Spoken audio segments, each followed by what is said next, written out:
Costarricense de Cámaras y Asociaciones del Sector Empresarial Privado. Para todos los efectos y para que no se me acabe el aire, le diré el resto de la entrevista. La UCAEP, don Gonzalo Delgado. Gonzalo, ¿cómo le va? Bienvenido. Muy bien, muchas gracias, don Randall. Un gusto estar por acá y muchas gracias por la invitación. Muchas gracias de verdad por estar con nosotros. ¿Qué tal esos primeros días de presidente de la UCAEP? Pero un hombre que tenía experiencia, había sido presidente ya de la Cámara de la Construcción. Correcto, yo fui presidente de la Cámara de la Construcción en el año 2012-2013 y he estado ligado a la UCAEP desde ese tiempo en alguna comisión por ahí. Y bueno, desde el año pasado estar trabajando fuertemente en UCAEP y me toca ahora pues representarla como su presidente. Pues bueno, es como le decía antes, normalmente digamos la UCAEP tiene una presencia política más importante y obviamente demanda un poco más de tiempo que lo que fue la Cámara de la Construcción definitivamente. Hablando de importancia política, ¿qué peso tienen los empresarios en este país? Pues bueno, depende cómo lo veamos, pero si lo queremos ver por empleados, tenemos cerca de 1.300.000 por el lado formal y completamos con los informales, porque la influencia también existe en ellos, desde las acciones que podamos tomar, de casi 2 millones de personas trabajando en el país, en el sector privado. Entonces yo diría que el sector privado tiene una gran influencia en la sociedad costarricense. ¿Es el motor de la economía nacional? Definitivamente. Yo diría, bueno, no, que yo sepa, nadie produce riqueza si no es a través de las empresas y entrega en impuestos a la administración para que realice su labor. Aparte de los empresarios, no veo yo quién más esté haciendo eso. Sí, yo tampoco, por eso a veces creo que los ningunean mucho. Sí, porque probablemente estamos muy ocupados trabajando. Nos pasa eso. Me parece que sí. ¿A usted sí le parece que los ningunean? A mí me parece, digamos, que nosotros deberíamos tomar mayor protagonismo, digamos, dentro de las acciones de la sociedad. ¿Tomarlo o recibirlo? No, las cosas, digamos, se deben de tomar, igual que cualquier empleo. Cuando uno llega a un trabajo, y lo digo en mi caso, yo soy segunda generación, mi padre da la oportunidad para que trabaje, pero al final soy yo el que debe tomar, digamos, la iniciativa para acceder, digamos, a posiciones. El darle a alguien algo no necesariamente significa que lo pueda realizar. Claro. Entonces es muy riesgoso darle algo a alguien que no puede hacerlo. Entonces vamos. No, se lo pregunto porque, por ejemplo, puede ser que la UCAEP esté muy deseosa de tener incidencia política. Lo que pasa es que la incidencia respecto al Poder Ejecutivo dependerá del espacio que le dé el Poder Ejecutivo. Bueno, y los últimos tres, digamos, el de doña Laura creo que sí les ha dado bastante, el de don Luis Guillermo creo que no, se pelearon al puro inicio don Ronald y don Luis Guillermo, después con don Franco no fue la mejor relación, no tengo idea y ahora se lo voy a preguntar cómo está con don Carlos, pero a eso me refiero cuando le digo que si hace falta que le den más protagonismo o que ustedes lo tomen. Bueno, yo creo que, digamos, si pudiéramos tener todavía, si nos pudieran dar más sería mejor, pero en los espacios que tenemos la intención es tener suficiente presencia y coordinación para que el sector privado pueda accionar, digamos, como corresponde dentro de la sociedad. ¿Qué poder político tiene la UCAEP? Básicamente, digamos, lo tiene a través de sus representantes en diferentes instituciones. Hay 118 representantes nuestros en instituciones que estamos nombrando en estos días. 118. 118. Uh-huh. Y eso, digamos, es una fuerza política importante. También ha sido tradicional la relación del presidente de UCAEP con el presidente de la República, con sus ministros, etcétera. O sea, sí me parece, digamos, que hay una fuerza política importante que tiene UCAEP que tiene que seguir potenciándola. ¿Con los diputados? También, sí, hay una relación importante con los diputados. En esta Asamblea Legislativa, ¿con qué diputados se sienten más afines la UCAEP trabajando? Bueno, yo diría que con prácticamente la mayoría, con Liberación, con Renovación, con la Unidad, me parece que estamos bien, incluso intercambié algunas pocas palabras también con el diputado de Frente Amplio, ahora en la toma de posesión, Villalta. Me pareció, pues, cada uno en lo suyo, respetuosos, pareció razonable. Para tener incidencia política en la Asamblea Legislativa, ¿qué se necesita? Bueno, mucho diálogo y llegar con propuestas serias, obviamente. Cuando habla de diálogo, ¿no le da miedo, no, en lo personal, don Gonzalo, sino, por supuesto, como jerarca de la UCAEP, no le da miedo todo este halo que ha venido en el último año, donde casi que es tráfico de influencias per se, llamar a cualquier diputado, pedirle cualquier reunión? Bueno, no sé, digamos, cómo se pueda tomar eso, pero básicamente son los representantes del pueblo. O sea, las cosas se deben hacer con transparencia, se deben hablar bien y no debería por qué, digamos, pasar más allá de eso. En el caso de que pues se quiera ver de esa forma, muy complicado. Pero en realidad... ¿Usted no cree que se ve de esa forma en este momento? No sabré decirle, yo creo que tal vez, digamos, mediáticamente puede haber alguna parte que se pueda ver así, pero en general esa es la lógica de la democracia. Le voy a contar, en el último mes más o menos han pasado aquí los jefes de fracción de todas las fracciones legislativas actuales y el viernes la presidenta de la Asamblea Legislativa. Y a todos le he puesto al propio el mismo ejemplo. Un empresario de la provincia de donde ellos sean diputados, que se viene una emergencia nacional, una empresa privada le vende sus servicios a la Comisión Nacional de Emergencias, no se le vende lo que a usted se le ocurra, jalea, azúcar, cualquier cosa. La Comisión de Emergencia le deja de pagar, no le paga, aunque la factura sea 30 días, y resulta que el empresario llama a su representante popular, es decir, el diputado, le dice, mira, es que hey, está pasando esto, yo le vendí a la Comisión de Emergencias 200 bolsas de jalea, en una factura de un mes, y ya vamos por 2 meses y no me pagan, y yo tengo que sostener planilla. A todos les he preguntado si ellos llamarían a la Comisión Nacional de Emergencias a decirle, hey, ¿qué fue lo que pasó con el señor? Todos dijeron que no.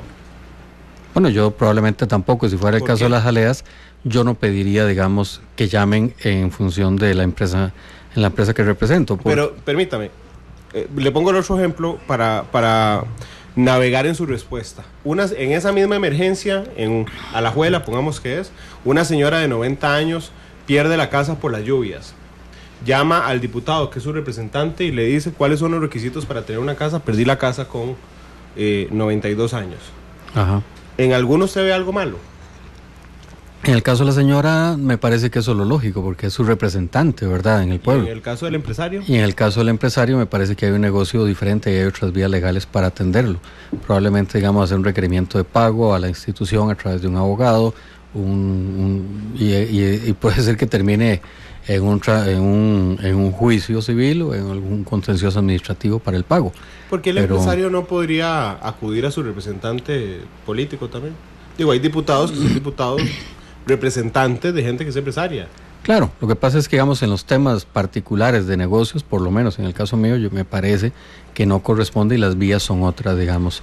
Los diputados están a ver temas o puntuales así de daños a la población o temas generales. Me parece, digamos, que para un trámite de negocio, pues cada uno conoce también los negocios y debe tener ahí el cuidado para atenderlos y las previsiones y las vías legales que corresponden. Temas generales. Sí, interés general, digamos. Si la UCAEP hace lobby.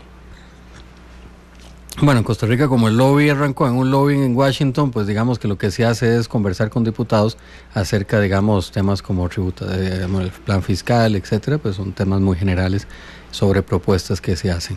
¿Y se hace en privado, Gonzalo? Bueno, yo procuro no hacerlo en privado, normalmente se va a la oficina del diputado. ¿Y quiénes se reúnen en la oficina del diputado? Bueno, en este caso, UCAEP, el diputado. En este caso, el presidente de UCAEP tendría que reunirse o, digamos, los especialistas en los temas. ¿Y ustedes emiten un comunicado de prensa de cada reunión? No, sería muy cansado, digamos. Sí, cansadísimo. ¿Y entonces por qué es público? Como cualquier acto público, se va uno a la oficina, se hace un registro, se hace una reunión donde hay... Normalmente, digamos, alguien tomará una minuta, los que están interesados en ello, no, pero si no quedan los registros de entrada y de salida de la asamblea usualmente, entiendo. Y también es público, o sea, está la secretaria, están otras personas. Pero hay un acta de la reunión. Digamos, ahorita no me ha tocado, porque no me ha tocado ir a la asamblea todavía al día de hoy, apenas estamos empezando, tengo 15 días y algo de estar en este puesto, pero digamos, cuando era representante de la Cámara, en algunos casos decían actas, en otros no. ¿Cuál es para usted la situación actual? Si pudiéramos resumir, si viniera un extranjero hoy de un país que sepa poco de Costa Rica y le dice, don Gonzalo, ¿cuál es la situación de los empresarios en su país? ¿Qué les dice? ¿De los empresarios? Sí. De que hay una situación, digamos, hay una posibilidad de trabajar fuertemente, hay unas condiciones de legalidad en nuestro sistema que nos permite, digamos, acudir a esa vía legal eventualmente si hay algún problema con la ejecución, ya sea con otro privado, con el Estado. ¿Hay seguridad jurídica? Hay una seguridad jurídica, tal vez no en tiempo, no es tan no es tan pronta como se quisiera, pero sí hay una seguridad jurídica diferente al resto de Latinoamérica, digamos, bueno, tal vez Chile y Uruguay no, pero es una buena seguridad jurídica, que somos complicados, somos legalistas fuertemente, que los procesos nuestros son relativamente lentos, por no decir poco más que eso, que hay que venir de hacer las cosas bien. Si en el caso de que se hagan mal, se está corriendo un riesgo enorme de que se devuelva por mismos temas de legalidad. O sea, la ventaja del sistema jurídico nuestro es que eventualmente también, si algo no está derecho, pues se puede devolver y recomendar que se trabaje conforme a la ley. ¿Usted se siente, digo, insisto, cuando le digo a ustedes como presidente de UCAEP, se siente cómodo con la situación actual del empresariado? No, me parece que tenemos que mejorar condiciones. El empresariado, digamos, por diferentes razones, el empresariado formal se ha reducido de manera importante y eso implica que las cargas del país están recayendo sobre menos personas, menos empresarios, menos empresas, y se está volviendo, digamos, ya una situación complicada, no solamente para las empresas, sino para el país, y que tenemos que irlo resolviendo. Yo admito, don Gonzalo, que por ahí me dicen, siempre es mejor no esperar. Yo esperaba del presidente de UCAEP una visión un poco más pesimista respecto al empresariado costarricense. Le digo, por si soy yo el que me equivoco y no es tan pesimista, o simplemente si quiere repensar su respuesta, porque es que hay ocasiones donde usted va y le pregunta a un empresario y dice, no, esto es caótico, bueno, no sabemos qué va a pasar con el tema fiscal, nos quieren clavar más impuestos, la luz es carísima, el combustible es carísimo, además cada juicio dura 10 años. Ese es el panorama que yo tengo de los empresarios, pero usted me dice, no, somos un país legalista. Sí, somos. Eso es lo que usted le diría a la gente, a la gente. Somos. ¿Está cómodo? No, lo que pasa es que pensemos en esto. Claro. El empresario, primero que todo tiene que ser optimista. El empresario que no es optimista, o sea, mejor cierra y se va porque los riesgos son importantes, ¿verdad? Ahora, ese es nuestro medio, que podemos mejorar muchísimo. Me parece, digamos, que también estamos en un momento donde deberíamos pensar, al menos por el discurso del señor presidente el 1 de mayo, en que se va a trabajar fuertemente en generar un cambio en esta dinámica. Que es un país, como le dije, que no es tan fácil, no es tan fácil como otros, pero sí tenemos una seguridad que no tienen otros. Vemos el caso de Nicaragua, que es un tema de seguridad jurídica, o sea, se concentró todo el poder en muy poca gente. Eso eventualmente va a generar lo que está generando ahorita. Creo que nosotros todavía tenemos el espacio para ¿resolver qué? Un montón de cosas, efectivamente, tema tributario, tema laboral, para los dos lados, tanto el sector del Estado como el sector privado, hay cosas que mejorar. El tema de la educación, definitivamente no podemos seguir con una educación que tengamos resultados PISA tan bajos. El tema de la eficiencia general para trabajar en este país es complicado, el tema de la informalidad, etcétera. Tenemos muchos temas en que mejorar. ¿Cuántos años lleva siendo empresario, don Gonzalo? Digamos que yo diría que desde que empecé a trabajar con mi padre en la empresa, 30 años. 30 años desde ese momento. Bueno, más o menos, sí. 30 en el 88, años. digamos.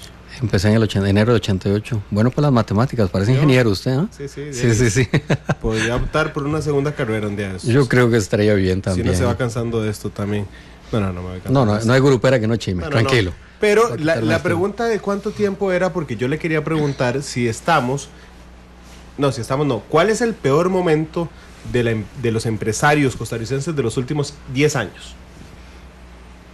Bueno, digamos, yo diría que tendríamos el año 2010 con mucha incertidumbre económica a nivel mundial.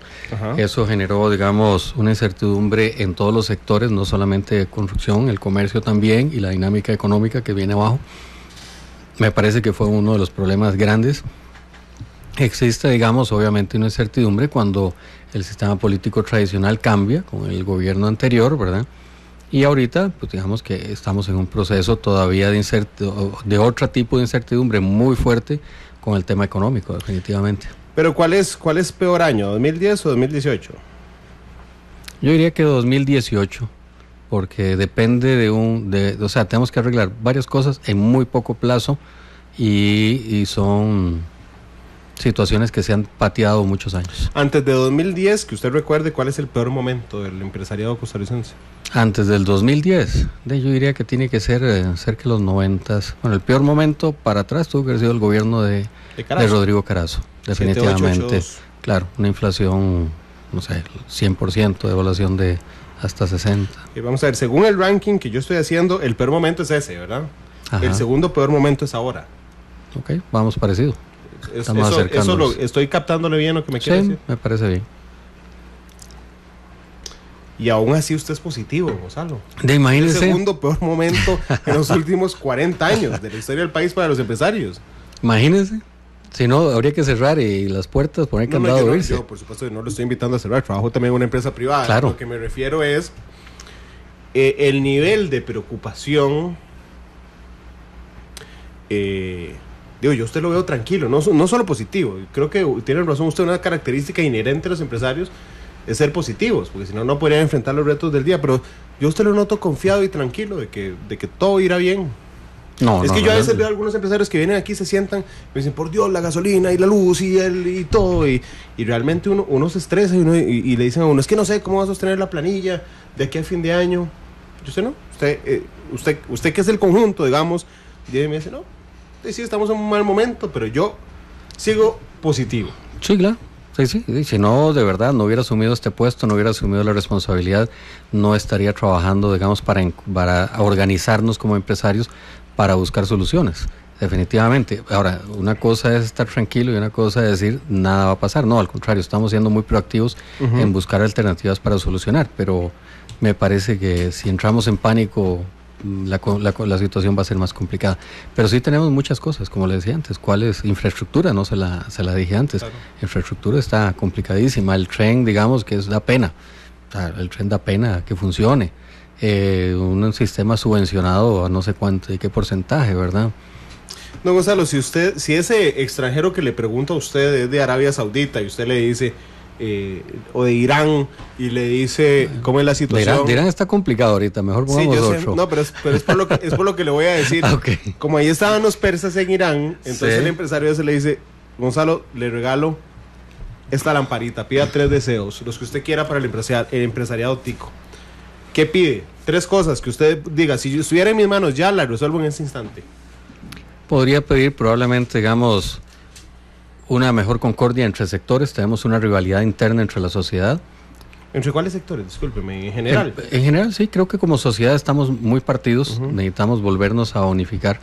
Pediría, digamos, una reforma probablemente al reglamento de la Asamblea y pediría una reforma a la ley del servicio civil, por lo menos para arrancar por ahí. Okay, ¿por qué concordia? Porque este país tradicionalmente desde hace más de 100 años hemos sido diferentes por la gente. No hemos sido diferentes por leyes, no hemos sido diferentes por una persona en particular. Si uno echa para atrás y dice, ¿quién es la persona que cambió este país? No existe. Existen muchas personas que han cambiado este país a lo largo del tiempo y que han tomado decisiones importantísimas como las de 1800 tanto de dar la educación primaria, en 1900 y tanto de que sea gratuita, la secundaria en los 50 obligatoria. Ese tipo o incluso parar la revolución en su momento del 48 para tener paz. Creo que han sido diferentes personajes nuestros que han generado esta Costa Rica de hoy, que nos hacen ser relativamente, o sea, yo diría, privilegiados. ¿Por qué el reglamento de la Asamblea? Creo que las decisiones en Costa Rica se tardan demasiado tiempo y deberíamos desde el primer poder de la República dar el ejemplo de que las cosas se deben resolver de una u otra manera, de manera rápida y eficaz. ¿Y por qué el reglamento del servicio civil? Porque tenemos una situación complicada en el país, me parece a mí, de desigualdad entre ciudadanos que ganan de una manera y otros que ganan de otra. No puedo decir que todos los que están en el servicio civil ganen todos mejor, pero sí hay una cantidad importante que tienen privilegios que no tienen los demás costarricenses, y eso genera una desigualdad que termina generando cierta separación entre todos los asalariados ciudadanos de este país que en realidad están generando ese sentimiento de desigualdad. Don Gonzalo, me sorprendió, me pidió 3 cosas como ciudadano, me parece a mí, pero no directamente como empresario. No, es que el empresario es consecuencia de un país en buen estado. Digamos, si yo le digo mejorar la infraestructura, yo pensé que eso iba a ser uno de los 3 deseos. Es que, ¿qué ganamos nosotros teniendo una infraestructura muy buena en un país acabado? En realidad, digamos, el país no es infraestructura, el país es su gente. y yo creo que eso es lo que deberíamos buscar todos como ciudadanos, ya que me pidió la lámpara. No, espectacular. De hecho quiero ir elaborando respecto a lo que me fue diciendo. Por ejemplo, disminuir los costos de combustible. Somos claramente en América Latina el país con más caros los combustibles en términos generales. Sí, sin embargo, digamos, si va uno a México ahorita, tampoco la diferenciación es tanta con la de Costa Rica. Me sorprendió porque le acaban de meter. Digamos, en México les metieron un impuesto y los pusieron a costos reales de operación. Y resulta que Pemex es relativamente ineficiente, entonces le están trasladando el costo al ciudadano. Entonces, no necesariamente tener. No ganamos nada con el combustible más barato. No, claro si que no ganamos. Claro que ganamos. Digo, si no arreglamos este resto. Pero ¿qué ganamos nosotros bajando los combustibles, bajando todo? O sea, si la sociedad como costarricenses no podemos llevarnos bien, si no estamos seguros en nuestro país, si no sabemos que vamos a tener una justicia pronta y cumplida, que le está faltando lo de pronta, ¿verdad? O digamos que sabemos que algo que entra a la asamblea sale rápido, resuelto bien, eficaz, con lógica, ¿verdad? Eso me parece que le falta, digamos, si no, no vamos a generar confianza entre nosotros. Con su presidencia, UCAEP buscó irse a una posición más mesurada y reflexiva respecto a sus antiguos presidentes, don Gonzalo. No me parece que se haya valorado de esa manera en absoluto. Me parece, digamos, que la presidencia mía viene consecuencia del trabajo que probablemente yo venía haciendo dentro de UCAEP. No quiero demeritar, no, para nada. No, lo que quiero decir es que tampoco quisiera decir que hay un cambio de timón, un cambio de estilo en UCAEP. No, yo creo que cada uno tiene sus personalidades, pero no hay en UCAEP un sentimiento de que tengamos que cambiar y tener más mesura, ni mucho menos. Usted, no sé, evidentemente no todo. Yo sería feliz que todo el mundo escuchara matices. Pero no sé si usted escuchó alguna entrevista de las 3 que le hice a don Franco Arturo Pacheco. Escuché la última, sí. Estuvo muy interesante esa. Sí. La del inicio de su presidencia. Y también en alguna ocasión a don Ronald.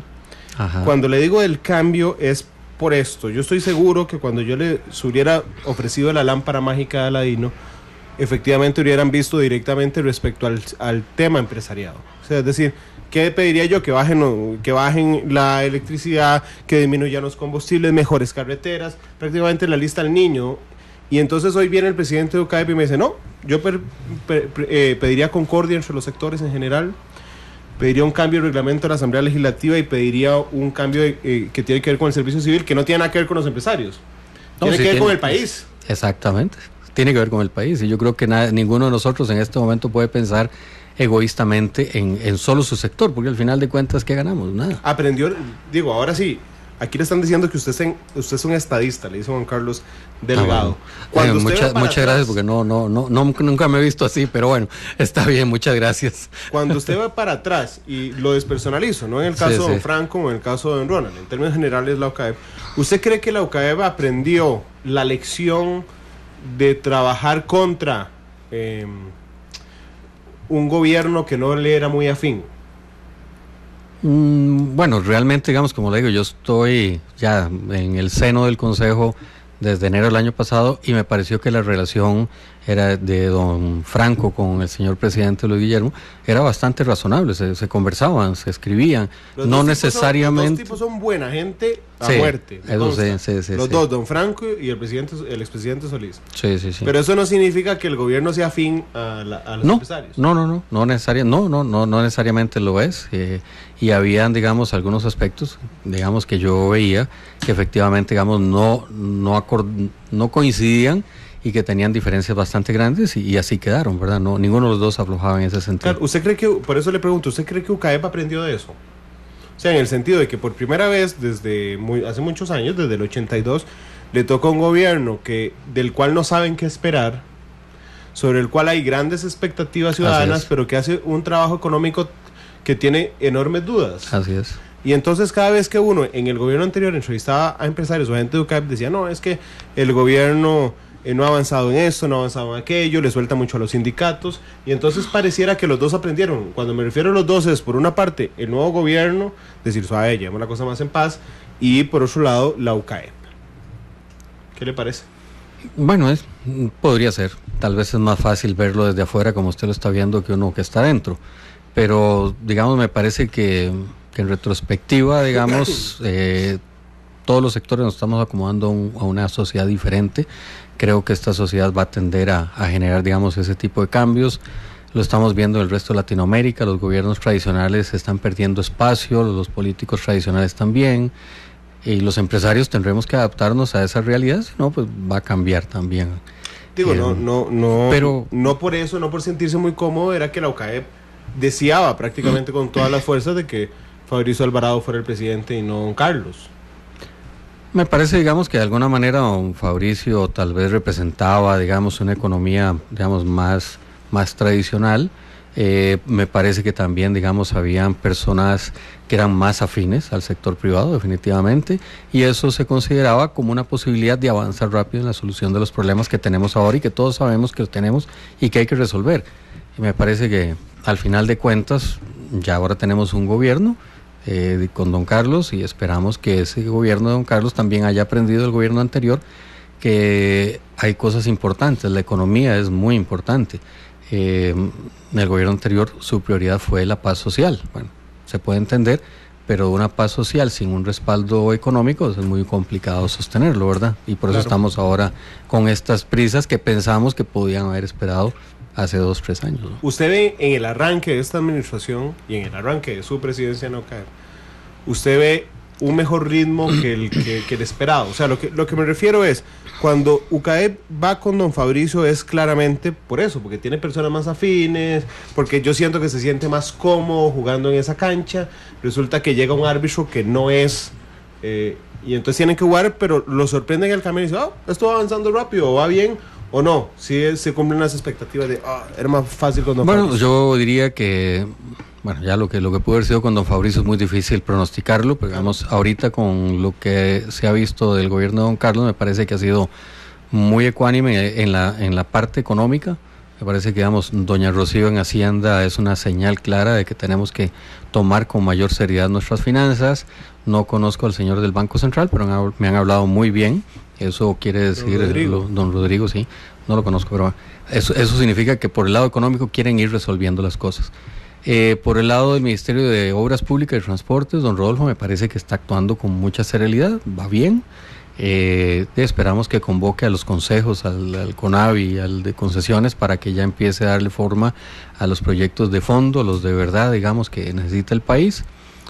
Con don Steven, que lo conocí esta semana pasada, que me llamó para verlo en su despacho y conocernos, me parece que es una persona amplia. En general, por lo menos lo que he conversado, me parece que este gobierno tiene una intención de caminar bastante bien, y estamos esperando pues de poder reunirnos ya en el Consejo de Innovación y Competitividad con el presidente para poder trabajar sobre las grandes líneas que ocupa el país según nuestro punto de vista. Sí, es interesante de alguna forma el tema del nombramiento del equipo económico junto efectivamente con don Rodolfo Méndez en alguna situación, con don Rodolfo Pisa en presidencia. Ese era más esperado, digamos. Sí, por supuesto, pero fue tranquilizando a los sectores. Así el es. Principal de ellos, la UCAEP. Así es. Sí, nos da bastante tranquilidad esos nombramientos. Es que en el gobierno Solís, uno lo que parecía era, vamos a ver a quién nombran para meterle ahí cizaña a UCAEP. No tranquilidad, ahora sí nota eso. Bueno, no me tocó el nombramiento de Luis Guillermo, o sea, por dicha no era presidente en ese momento, lo soy ahora, y me parece que los nombramientos se han hecho con mucha convicción y se han hecho bien, y bueno, por eso tengo cierto optimismo de que las cosas podrían caminar. La ventaja es que no nos queda tiempo, entonces, como bien dijo el presidente, ya prácticamente el tiempo se acabó, entonces hay que resolver, entonces eso da optimismo. ¿Quién es el contacto de la UCAEP? ¿Con quién conversa la UCAEP en Casa Presidencial? Bueno, hemos procurado hacerlo a través, digamos, con el presidente para ciertas cosas, con la señora primera dama para algunos temas que tiene ella en específico. Esa es una novedad. Es una novedad y es una primera dama que me parece que aparte que está muy comprometida, no dudo que las anteriores también, pero tiene puntos de trabajo muy importantes, muy claros, digamos, tiene el tren rápido de pasajeros, tiene el tema de los, todo lo que es el autobús, de las redes interlíneas, el pago electrónico, tiene el tema de vivienda para clase media, me parece clave, y gobernanza. Me parece que esos temas son fundamentales. ¿Ya usted conversó con ella Sí, yo me reuní ya con ella la semana pasada y conversamos de esos temas y le ofrecimos el apoyo de UCAEP para trabajar y coordinar con algunas otras cámaras para y salió que avance. satisfecho, me queda claro.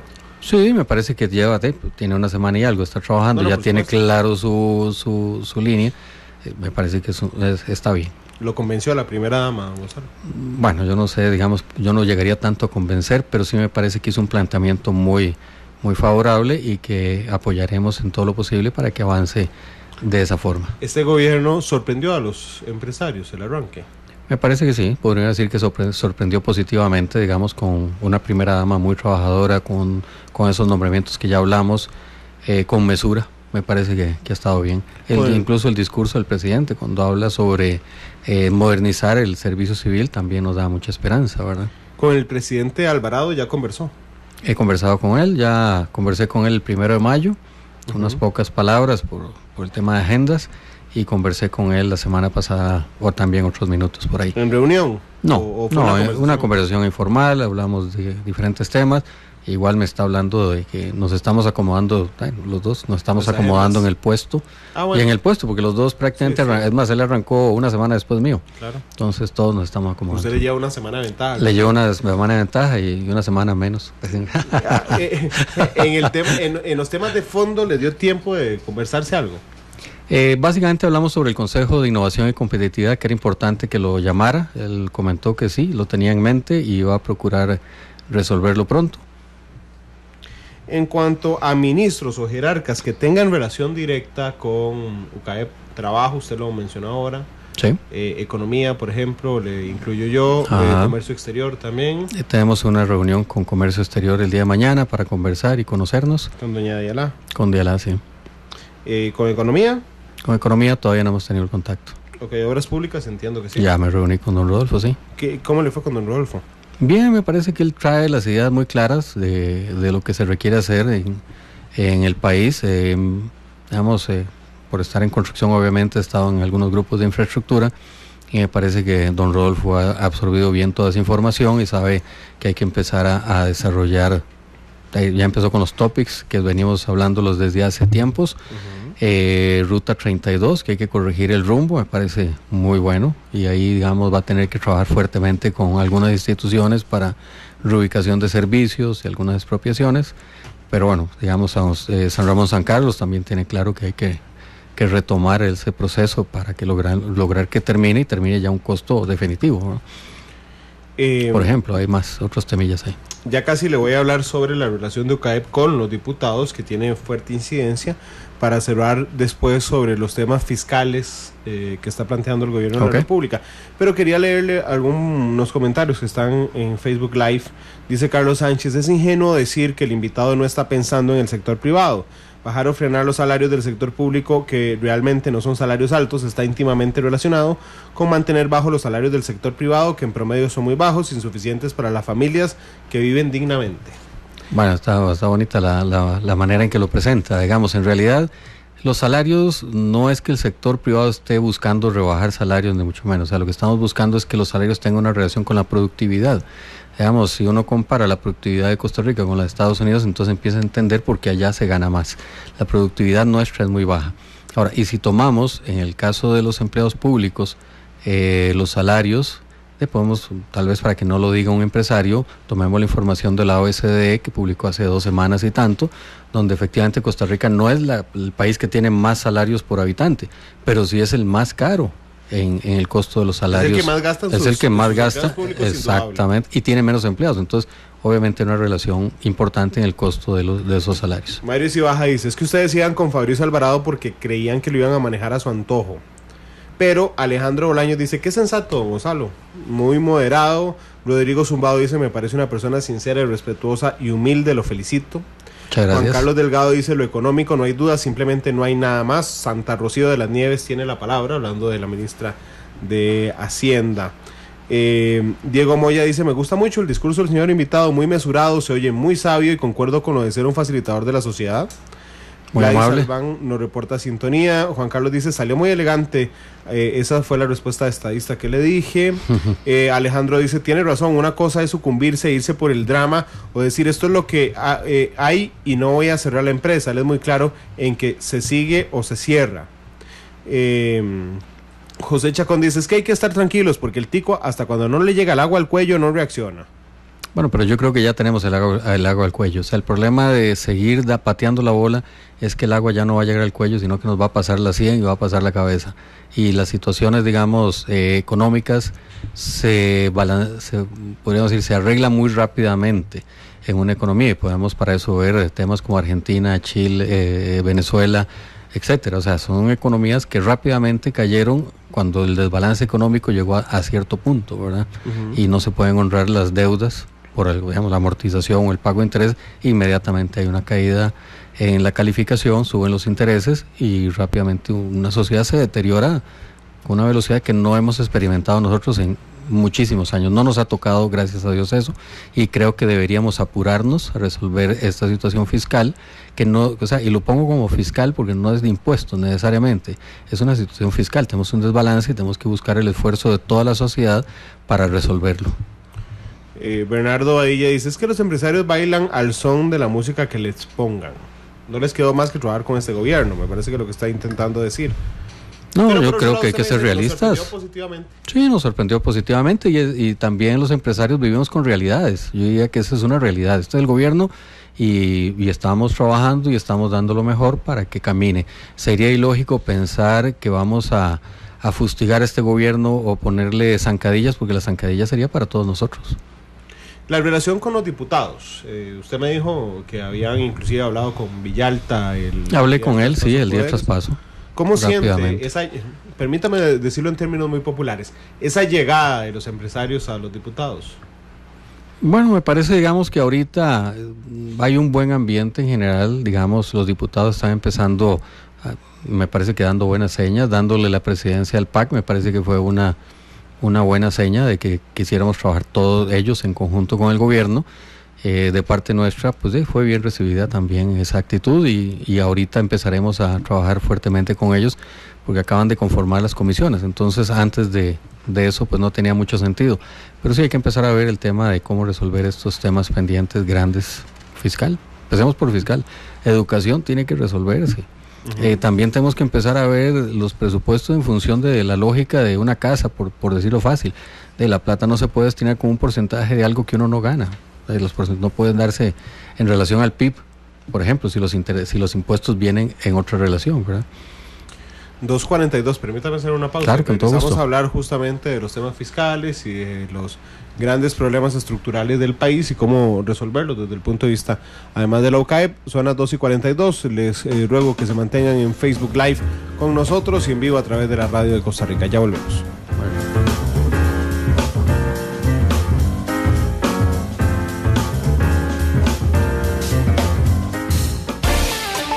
Matices, los tonos de la actualidad. Monumental. Analizamos los tonos de la actualidad.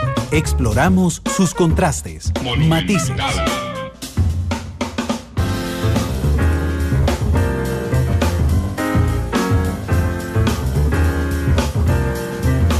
Monumental.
2:47 p.m. Gracias por estar con nosotros en Matices. Hoy tenemos al nuevo presidente de la Unión Costarricense de Cámaras y Asociaciones del Sector Empresarial Privado, UCAEP, quien nos ha respondido a lo largo de la entrevista respecto a la relación de UCAEP con el gobierno actual, respecto a las expectativas, y que ha generado, don Gonzalo, se lo digo con toda transparencia, muy buenos comentarios en medio de la gente que nos ha generado el reporte de sintonía esta tarde. Muchas gracias. En realidad no es la intención, pero es lo que refleja, digamos, por lo menos mi manera de pensar y la manera en que hemos ido actuando. Hemos ido pues reacomodando un poquito la UCAEP en función de esta presidencia. Hablemos del tema fiscal. ¿Cuál es la posición? Es que el otro día que estaba don Rodolfo Pisa aquí, el ministro de la Presidencia, yo le decía que a mí lo que me parecía es que había una receta original del Poder Ejecutivo, y entonces el Poder Ejecutivo va convocando fuerzas. Venga, fracción de Liberación, esta es mi receta, ¿qué le agregaría usted? Liberación le agrega, Restauración le agrega, el PIN le dice, vote la receta y quémala porque no le vamos a agregar nada. Supongo que UCAEP le agrega. Para la UCAEP, ¿cuál es la solución a la situación fiscal? Bueno, digamos, había, digamos, una solución de parte de UCAEP que se presentó en la presidencia anterior de don Franco en función de ese momento político. ¿Qué es lo que quiero decir con eso? En ese momento político se presenta una solución para que se aprobara en la legislatura anterior, pensando en que era una solución insuficiente, que llegaba apenas al 1% del PIB, y que en esta legislatura se pudiera impulsar otro paquete que pudiera resolver bien la situación. Entonces la solución anterior es relativamente, digamos, simple, pongámoslo de esa manera, pero bueno, al no aprobarse ahora creo, digamos, que deberá buscarse una solución más integral del problema fiscal nuestro, que tendrá que ir por varios lados. El primero, tenemos que buscar, digamos, formalizar la economía nuestra. Tenemos un 40 y pico % de economía informal, lo cual representa una cantidad de dinero que no llega a las arcas, no solamente de impuestos, sino también a la caja o al INS, ¿verdad?, para FODESAB y demás, que no están llegando. ¿Por qué no están llegando? Porque es muy complicado ser empleado formal en este país, y si no se requiere es mejor salirse, y eso es lo que ha ocurrido. Entonces hay que buscar cómo el gobierno se vuelve facilitador de la formalización de la economía del país. Por otro lado, también tenemos que eso obligaría a que el Estado se vuelva más eficaz y más eficiente. Eso significa que sea más rápido en sus respuestas, más claro, menos trabas, lograr aplicar la ley 8220 y todo, digamos, su anexo de manera correcta, publicando, digamos, los requisitos en cada uno de los medios. Tiene que ser a través del MEIC. Y eso no se ha hecho, y sin embargo se sigue aplicando. ¿Por qué se sigue aplicando? Porque los ciudadanos de alguna manera tenemos temor de hacer denuncias sobre requisitos que no se están solicitando, claro, y somos muy pocos los que a veces alegamos sobre eso. Inclusive el silencio positivo creo que es muy poco que lo El silencio positivo aplica únicamente si no, o sea, aplica para todo lo que no implique un costo, digamos, un costo en dinero o temas de la naturaleza. Entonces, digamos, trámites, a veces es posible crearlo, pero el tema es que es fácil revertirlo y después las consecuencias pueden ser más complicadas. Entonces, como sociedad necesitamos estar más claros, más unidos, de que el Estado, si no logra ser más eficiente, hasta el mismo Estado va a fracasar, ¿verdad? Entonces tiene que ir por ahí para lograr una dinámica mucho más importante. Sí, tiene que ir por una recolección mejor de impuestos, por un Estado más económico y por una dinámica económica mayor. Tiene que ir por los tres lados. Ok. Aquí en este esquema de 3 puntas, así es. ¿A dónde tienen los impuestos? Los impuestos vendrían, digamos, convertir el impuesto de ventas en IVA. Sí, el impuesto de las ganancias de patrimonio manejado, digamos, con mucho cuidado, porque hay herencias o digamos, ventas de propiedades que con el tiempo han ganado valor, pero eso ha sido por inversión. Sí. Digamos, lo que quiero saber es si la UCAEP está de acuerdo. No tiene problema en eso. ¿En el IVA? Sí, impuesto de ventas. Convertido en IVA y impuesto al capital. Yo creo que es inevitable ya, digamos, el tema del IVA es un impuesto de autorregulación. Sugeriríamos, digamos, tal vez que el IVA tenga una mayor apreciación por parte de la mayoría de los costarricenses que son trabajadores. ¿En qué sentido? De que le sirva de algo, ¿verdad? En este momento, cualquiera persona que sea asalariada recibe, digamos, su salario, hace los gastos y al final lo que puede hacer es descontar nada más si tiene un hijo que vale tantos pesos, que son poquísimos, la esposa que es tanto y esto y lo otro, pero en realidad no se refleja bien su situación económica real. ¿Dónde está ese dinero? En otros lugares que probablemente son informales. Pero digámoslo, a esta altura, si yo titulo esta tarde una nota en Monumental, empresarios admiten creación del IVA, estoy diciendo la verdad. Ya a esta altura lo admiten. En realidad, digamos, no podría decirle que sí así, digamos, de buenas a primeras, aunque estemos claros que el IVA tiene que cambiar, porque tiene que venir aparte un complemento de acciones. Tiene que venir el IVA, tiene que venir, digamos, ganancia de capitales, pero tiene que venir eficiencia del Estado. Sí, solo ¿verdad? Sí. Tiene que venir todo el paquete. Es decir, ustedes no tendrían problema con los impuestos siempre y cuando vengan los otros 2 puntos. Así es, porque si no, entonces no resolvemos nada. Nada ganamos nosotros con aumentar un poco más los impuestos.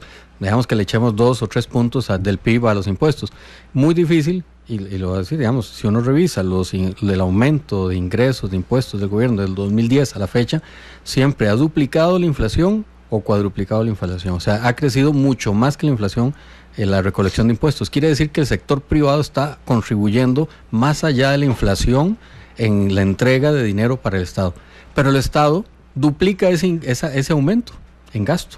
Entonces, nunca vamos a lograr cerrar la brecha si el gasto sigue aumentando en mayor proporción que el ingreso, y este ingreso ha aumentado en mayor proporción que la inflación. Entonces quiere decir que la solución tiene que ir por varios lados. Bueno, imagínese, bajo el sistema político actual, si la UCAEP no tuviera incidencia política y don Carlos Alvarado estaría escuchando, o el ministro de la Presidencia esta tarde, diría, bueno, y a mí que UCAEP no quiere impuesto, ¿acaso ellos votan el proyecto fiscal en la Asamblea Legislativa?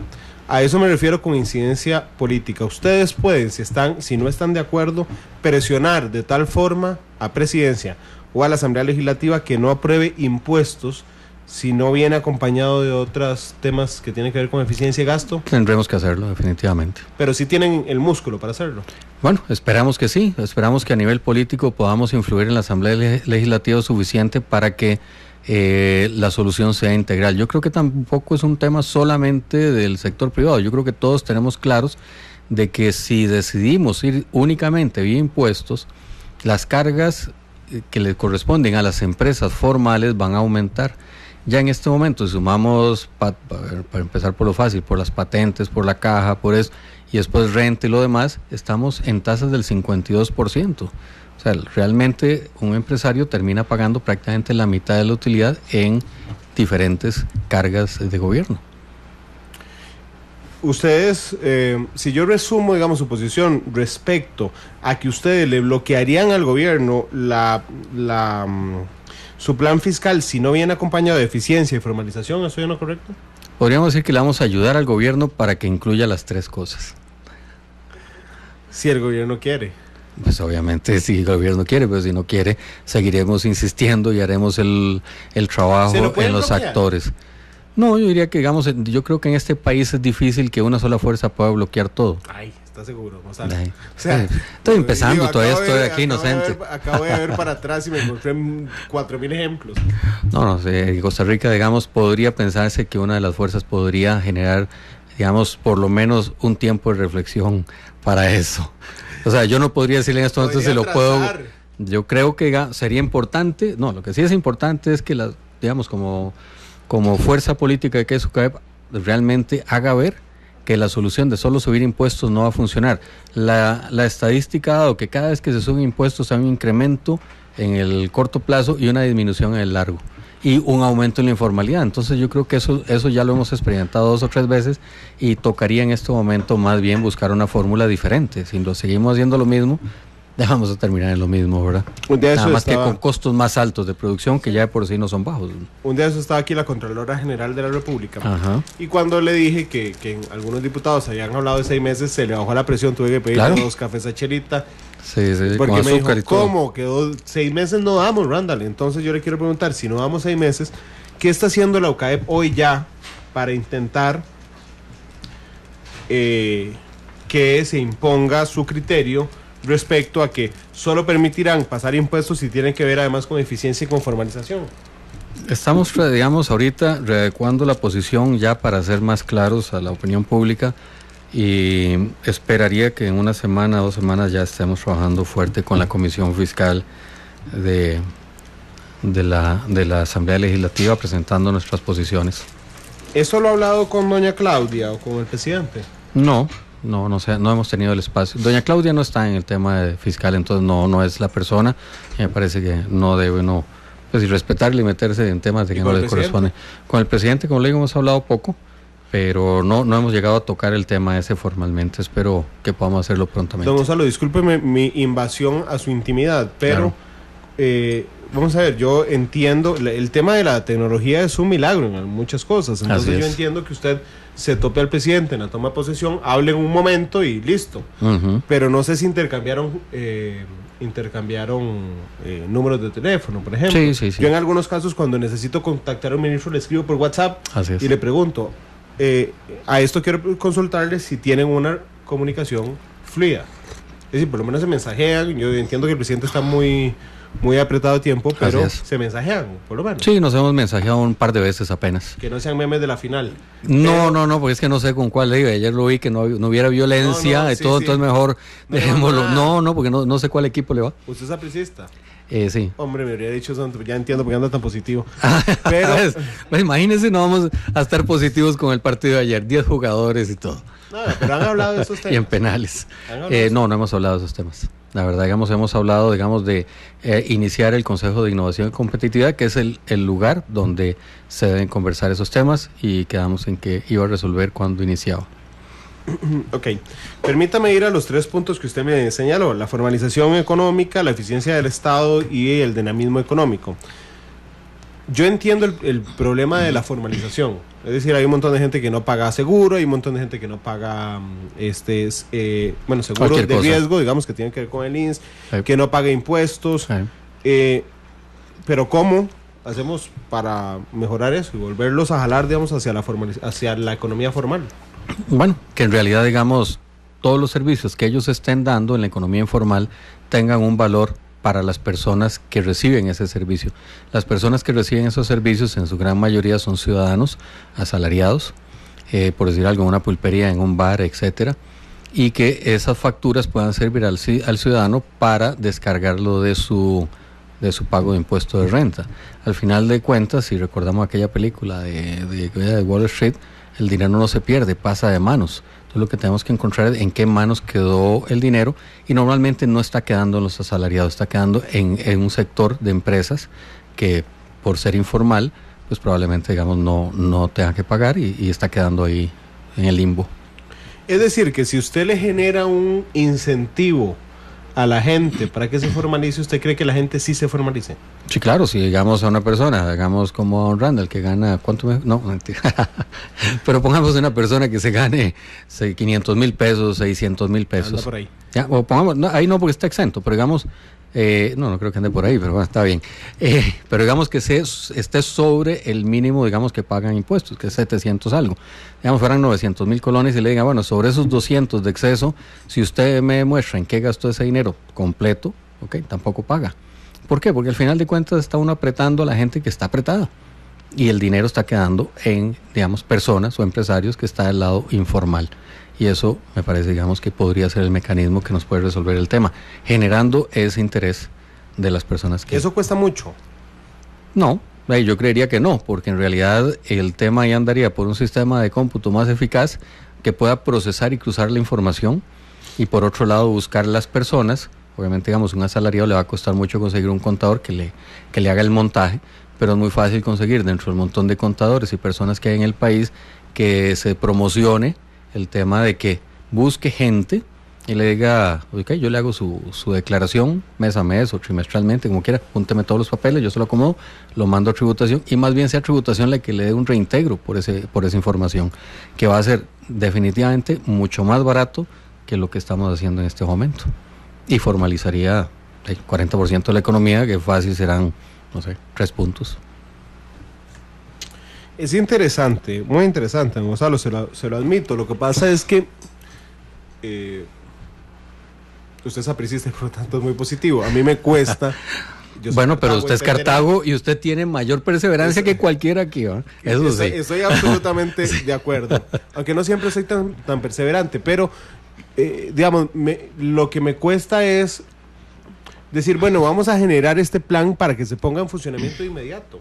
Eso es lo que me cuesta en un país como este, lleno de burocracia, y de cosas. Bueno, pero es que viene a la controles. par de una reforma del servicio civil, obviamente.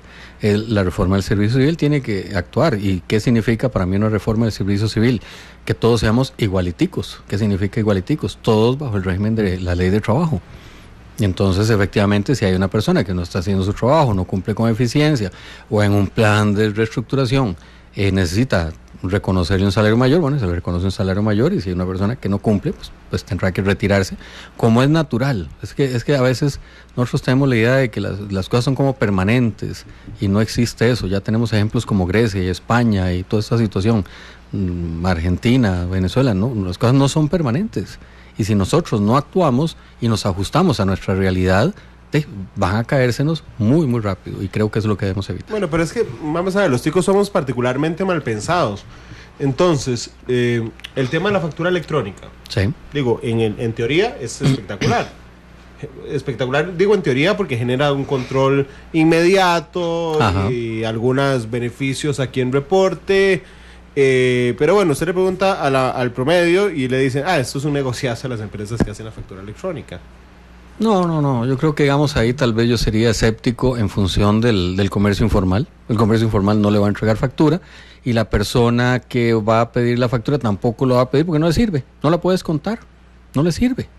Ajá. Entonces, si el que país, el hemos intentado- 95% son asalariados y no le sirve la factura, no la va a pedir. ¿Se acuerda de Es la el que lotería? tenemos que capturar. ¿Se acuerda de la lotería Fiscal. ¿Sí? ¿Qué no Todo sirvió? un- bueno, yo creo que al principio sirvió, no sé si Un era solo en mi poquito casa. por el pero a mí premio, mi mamá, algunas yo iba a la gentes. pulpería y me decía, pida factura, era en todo lado pedir factura. Ya después no, ya después de los 3 o 4 sorteos en que no sacamos nada, Se dejé de aburre pedir la factura. gente. Exactamente. Digo, porque era una opción en 1,5 millones de Exactamente. personas. Así es que... Es que la propuesta que yo estoy diciendo, que ojalá se pueda funcionar, es directa. O sea, no es una lotería, no. Es sencillamente usted recibe un salario, 900,000 colones, demuéstreme los 900,000 colones, no pague renta. Se acabó el tema. Entonces el beneficio es inmediato. Nadie Sí, me pero la devuelve, pero no nadie... me queda mejor, voy a ponerme abogado del diablo, no me queda mejor el nombre. Es ¿Para qué me verdad, voy a formalizar para eso? está bien, Mejor, pero no- mejor ¿para qué me voy a formalizar por eso? Mejor no hago todo el trámite y ya no pago renta. Es que efectivamente la economía informal son cierto tipo de empresarios. Lo que necesitamos es que el que recibe el servicio sea el que lo exija. Eso es todo. Y el asalariado es el que va a recibir va a recibir esa posibilidad y va a generar, digamos, la necesidad para el otro de formalizarse, porque si no desaparece. Ok, yo quiero ir a comprarme de Deadpool hoy a la Avenida Central. ¿Qué es? La película que estrenaron antier, ¿Ah, que sí? sí quiero ir a ver Deadpool. Ok. Voy a la Avenida Central y están todas las copias Ajá. ahí vendidas. Y quiero comprarme la película. Eso es Bueno, una parte muy fuerte de la hay- economía informal. Hay una parte, mi papá es pirata, por si acaso, ¿no? Sí, claro, es un delito, pero Claro. el ejemplo que le quiero dar, don Gonzalo, es este. ¿Qué va a incentivarme a mí a irle a decir al tipo que le compro la película que me dé una factura? Ok, pero también veamos ahí el famoso ese 80-20. ¿Cuántas cosas pirateadas compras? Es lo menos. ¿Sí? Ok, pero si usted va a la pulpería de la esquina y la factura sí le sirve, ¿la va a pedir o no? Y ese sí Si me pesa. sirve para algo, sí. Sí. Y si va al cine a ver la película y le dicen que usted puede descontar todos los gastos, ¿verdad? La va a pedir. Y va si a usted va al dentista, Exacto. y el dentista le dice, no, pero si además si me pagas en efectivo, Ajá. o sea, sin tarjeta, te descuento de la calza el 7%. Exacto. Pero si esa factura a usted le sirve para descontar lo de su renta, la pide. ¿Verdad? Entonces, el costo, al final todo Es un es cambio costo. cultural muy fuerte. Viene, digamos, yo creo que sí es un cambio cultural, pero sobre todo, digamos, creo que los cambios vienen por incentivos. O sea, rápidamente la gente va a ver que la ventaja económica es cuál y se va a meter. ¿Qué más cambio cultural que el WhatsApp? El WhatsApp lo ve todo el mundo ya. Bueno, sí, O sea, pero y es que eso en 3 años. Normalmente nadie pide factura. No, porque no le sirve. Sí, por supuesto, no sirve para Pero nada. si le O sea, sirve, hasta sí. un ex magistrado hubiera pedido factura en Panamá por unos mamelucos que compró. No sé, yo no hubiera andaba salvado con él. De tamaño de pleito. Pero bueno, son las 3:06. Permítame ir a una pausa. Claro que sí. Le cuento que el invitado escoge la canción de cierre. Así ok. es que en esta pausa usted me Vamos dice a cuál es la pensarlo, sí. canción. 3:06, vamos a la pausa y regresamos. Muy bien.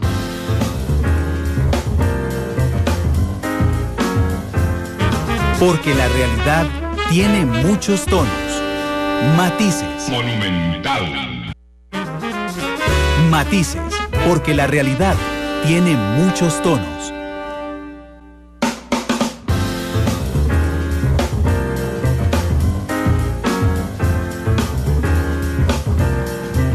Monumental.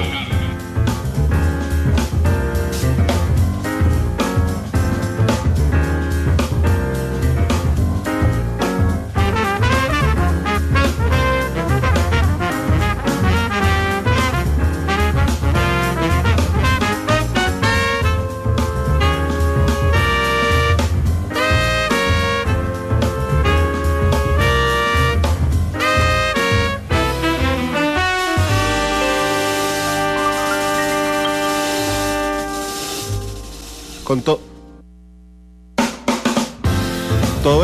con todo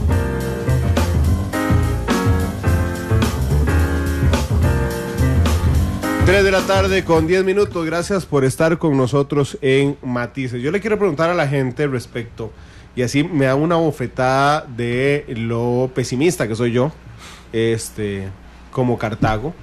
No, los Cartagos no son pesimistas, son muy optimistas. Sí, yo claro. me topé el sábado al presidente del Cartaginense, a Pablo César Guanchop, y le dije, es que yo no creo que hagamos nada. A ellos no se dijeron, no, espérese este año, vamos a ver. Sí. Vamos a ver, yo soy un desconfiado en esto. Pero entonces que la gente que está en Facebook Live y en Twitter me diga que si se le genera un incentivo por pedir facturas, si ustedes empezarían a pedir facturas como locos. Walter Vargas dice, a mí, bueno, que le den un incentivo al consumidor final. Exactamente. Dice, vamos a ver, dice Jonathan Alfaro, excelente, si le sirve para descontar, la pido. Exacto, esa es la idea. Me van matando el pesimismo ya. Lester Bahrein dice, Randall, soy agente de ventas de una empresa de las que más le generan impuestos al país y sé que los contadores le dicen a mis clientes que no nos compren a nosotros como compañía para que no tengan que tributar. Ellos mismos se encargan de dar tips para evadir. Claro, veamos, tengo un amigo que tenía un negocio estos de abarrotes y vendía y entró el régimen con el nombre de la factura. Y un día ella dice, llegó un carajo que se parecía, digamos, a vos, Gonzalo, y escribe Gonzalo, compra y se va con la factura. Vuelve a llegar a los 4 días y resulta que el mismo tipo dice, ¿cómo se llama usted? Randall Rivera. Le entregan todo, le hacen la factura y cada vez llegaba con nombres diferentes. Claro, le pidieron la cédula a todos los compradores para ponerlo bien. Inmediatamente las ventas se bajaron 40%. Entonces tuvo que cambiar de régimen, como si fuera una tienda, un Walmart, esto, lo otro, para que sea ticket, como una pulpería, etiquete caja, y de otra vez recuperó las ventas. Es lo que significa es eso. El comercio informal tiene que mantenerse anónimo. Si el usuario final, como dice el señor, pide la factura, esos comercios no les quedará más que regularizarse porque necesitarán netear las compras y ventas. Dice Eduardo Fallas, definitivamente solicitaría factura e incluso denunciaría a profesionales que ofrezcan servicio solo en efectivo y sin factura. Miguel Ángel Umaña dice, sí la pido, por supuesto, para aplicar a mi renta. Jessica Marín dice, esa es una muy buena idea, esto genera un valor a las personas que los va a motivar a pedir facturas. Jonathan Alfaro dice que sí, que por supuesto que lo pediría. Me va ganando, Gonzalo. Voy ganando hoy, está bien, está bonito. Bueno, está bien para empezar en la presidencia. Eso es Facebook Live. Ok, ya.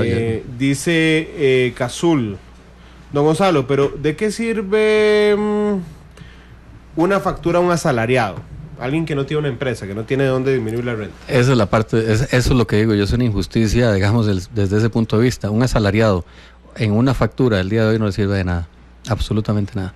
Incluso, digamos, tan fregado que, digamos, si comprar una casa, esa factura que, digamos, si pasa el IVA, va a generar un impuesto del valor agregado, obviamente un diferencial, que no va a poder netearlo en otro lado como si fuera una empresa. Por eso es importante que las facturas tengan un valor para las personas. Dice, y esa es la propuesta. José Durán, donde los chinos uno pide factura y le cobran más plata porque dicen que tienen que sumar el impuesto. Bueno, eso es ilegal. Sí, además yo siempre he dudado de eso, siempre le suman el impuesto igual. Sí, definitivamente, definitivamente. Esa es la llegué donde uno que le dije, ¿acepta tarjeta? Me dijo, no, y tenía el datáfono aquí atrás. sí. Y yo, bueno, está bien. Está muy bien. Llegué a otro, esto siempre lo cuento, me hace mucha gracia. Llegué a otro que le dije, ¿puedo pagar con tarjeta? Y me dijo, solo de tal banco. Es por el tema, la comisión que cobran, sí. Sí, pero no, hay una que no aceptan en ningún lado porque es carísima. Yo Sí. claro, pero era de un banco estatal, la mía es de un banco estatal. Ajá. Y el datáfono era de un banco estatal. Entonces yo le dije, señora, pero es el mismo datáfono con la misma tarjeta. No, aquí dice que solo este banco. Ah, sí, ahí sí. Listo, se puede ir. Ah, bien. Y me fui. Así es. Pero bueno, eso es interesante porque genera el control respecto Ajá. a los pagos. Bueno, esa es la opción, la propuesta de la UCAE para formalizar. ¿Esto lo ha conversado con alguien de los diputados que digan, don Gonzalo? Digamos, como estoy empezando ahorita, pues no me ha tocado conversarlo porque no tenía esa posibilidad. Sí lo he comentado en algún momento cuando se vio el tema fiscal en el 2010 con el entonces ministro y viceministro de Hacienda, y bueno, el enfoque era otro en ese momento. Ok, la eficiencia del Estado. Uh-huh. En ese momento gastamos 120 mil millones de colones en incentivos que nadie puede tocar. Imagínese cuánto será el resto. Sí, el resto debe ser un montón. A lo que voy es que, por ejemplo, yo siempre fui un defensor que todos los sectores deberíamos poner. Es decir, así es. Digo, el IVA me va a afectar a mí en lo personal. Y aún así, aunque me afecte a mí en lo personal, yo digo, no, es momento de pensar en la patria y poner. Así es. Sí, pero cuando a mí me dicen, no, pero de lo que usted pone, se le van a dar 120 mil millones a funcionarios de 11 instituciones públicas que no se les puede cortar los incentivos, don Gonzalo, con toda sinceridad, pienso dos veces si pagar o no pagar impuestos. Claro, yo creo que todos, digamos, tenemos ese sentimiento y por eso estamos en esta circunstancia. ¿Cuál es la Ahora, propuesta? la propuesta es que efectivamente el país tiene que generar una disrupción, o sea, tiene que cambiar esa idea de que el gobierno es la solución para tener estabilidad. No lo es. Lo que va a hacer el gobierno eventualmente con las cargas que está implicando, y no porque los trabajadores tengan la responsabilidad o no, sino somos todos los costarricenses que hemos generado este modelo. Pero económicamente no tiene solución. O sea, si no cambiamos, vamos a tronar todos. Esa es la realidad. Entonces, deberíamos buscar un cambio, a lo que decía antes, todos igualiticos, buscar la manera de transicionar de un lado a otro y poder generar un modelo de eficacia y eficiencia en el Estado. O sea, el Estado está para facilitar y ordenar la gestión de sus ciudadanos, no para retrasar y obstaculizar, y tenemos que buscar eso. ¿Me ayuda a ser más concreto? ¿Qué le recomienda la UCAE hacer al gobierno con las convenciones colectivas, digamos? Bueno, tendrá que, digamos, ir cerrando de manera legal cada una de ellas para que todos quedemos en condiciones iguales. O sea, en algún momento va a tener que cerrarlas, va a tener que liquidarlas y tanto. Las convenciones colectivas tenían una lógica antes cuando los salarios no estaban muy diferenciados con el resto de la sociedad. Era para atraer gente al sector público. Era para compensar, digamos, los salarios menores. Si nos vamos muy atrás, cuando don Pepe decía, mire, que el señor se lleve el carro para la casa, gana muy mal. Entonces se creó esa situación de que se llevara el carro como para compensar ese servicio. Pero ya en este momento lo que deberíamos es uniformizar los salarios por labor dentro de algo razonable y que se pueda pagar como haría cualquier empresa. Una empresa, pues, yo quisiera contratar tal vez al mejor tal cosa, pero es muy caro, se me sale de mercado. Y tenemos que empezar a revisar nuestro estado en función de costo-beneficio. Claro, pero vamos a ver aquí. Lo que uno habla con el sector político, no necesariamente el empresarial o el económico, a veces dicen, sí, pero no lo puedo hacer. O sea, ir a renegociar a la baja en este momento convenciones colectivas, usted le puede pegar un mordisquito chiquitico, pero realmente no puede frenar un montón de cosas porque hay un enorme pleito jurídico respecto a si son derechos adquiridos o aspiración de derecho o una expectativa de derecho, o si es simplemente un beneficio, digamos, que usted puede eliminar. En ese momento, en esas 11 instituciones, no podemos hacer nada. Bueno, yo no sé, digamos, vamos a ver, digamos, creo que las convenciones colectivas ya hay una resolución. ¿Qué es el positivo aquí? Usted me puede decir. Exactamente, eso, por ahí vamos a irnos entonces. Pero digamos, las convenciones colectivas ya creo que hay una resolución de la Sala Cuarta que dice que la convención no genera más derecho más allá de la convención en sí. Ahora, lo otro es lo que dije antes, si no lo arreglamos nosotros, la economía lo arregla solo. O sea, nos complica la vida y terminaremos todos complicados, incluyendo los empleados del Estado. Ahora, creo que, digamos, si existe un modelo donde se pueda reconocer un mejor ingreso por un mejor desempeño, sería lo ideal, digamos, deberíamos pasar ese modelo y que se evalúe realmente, digamos, todas las instituciones en función de los resultados. En este momento el problema es que el funcionario que no hace algo no corre peligro. El funcionario que hace algo corre un riesgo y eso no puede ser, porque entonces está debilitando y parando y frenando toda la actividad económica del país. Pero ¿cómo lo cambiamos? ¿Cómo lo cambiamos? Bueno, ahí tendremos que llegar y decir en este momento, como haría cualquier empresa, bueno, digamos, no tengo dinero para seguir pagando, lo haría cualquier empresa. Tengo que cerrar responsablemente, avisar a los empleados que voy a tener que despedir a algunos y si no tengo el dinero, llegar a un arreglo de pago. Pero tendrá que ser de alguna manera alguna transición, puede ser esa, puede ser otra, hay gente en este país muy creativa y podrá encontrarla, pero como vamos, no va a funcionar. Si don Albino Vargas nos está escuchando, no sé si se reirá más en este rato o en pelando el ojo, porque debe estar diciendo, no, Gonzalo, sí, ¿usted cree que vamos a dejar hacer eso? Por Dios, nos vamos a tirar a la calle todos los empresarios públicos, vamos a hacerle un cierre al gobierno. Puede ser. Hasta que... Podría ser. ¿Cómo superamos eso? Yo diría que sentándonos, digamos, a conversar, y digamos, por ejemplo, hablaba con un señor de un sindicato un día de estos y me dice, vea, la caja ya entendimos que si seguimos subiendo costos o cuotas a los patrones, la caja quiebra. Y le digo yo, explíqueme mejor eso. Porque todo el mundo se va a salir. El costo-beneficio, estar dentro de la caja va a ser tan desbalanceado que vamos a generar mayor informalidad y los ingresos se van a disminuir. Eso es lo que va a pasar en el Estado, y el Estado no genera riqueza.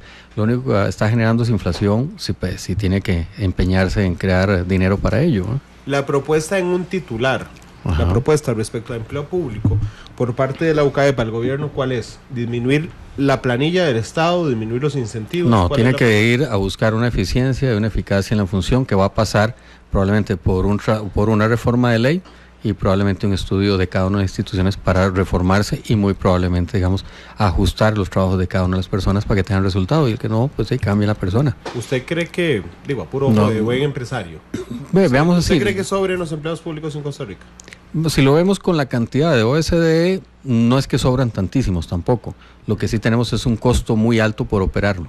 Y eso es lo que tenemos que revisar, el costo de operación del Estado. Claro, la OCDE, para lo que nos está diciendo don Gonzalo, lo que genera es que Costa Rica, si no me falla la memoria del gráfico, es el segundo país de la OCDE con menos porcentaje de empleados públicos. Así es. Pero de todos es el que más paga. Es el que más gasta en empleados públicos, exactamente. Nos salen Entonces, carísimos.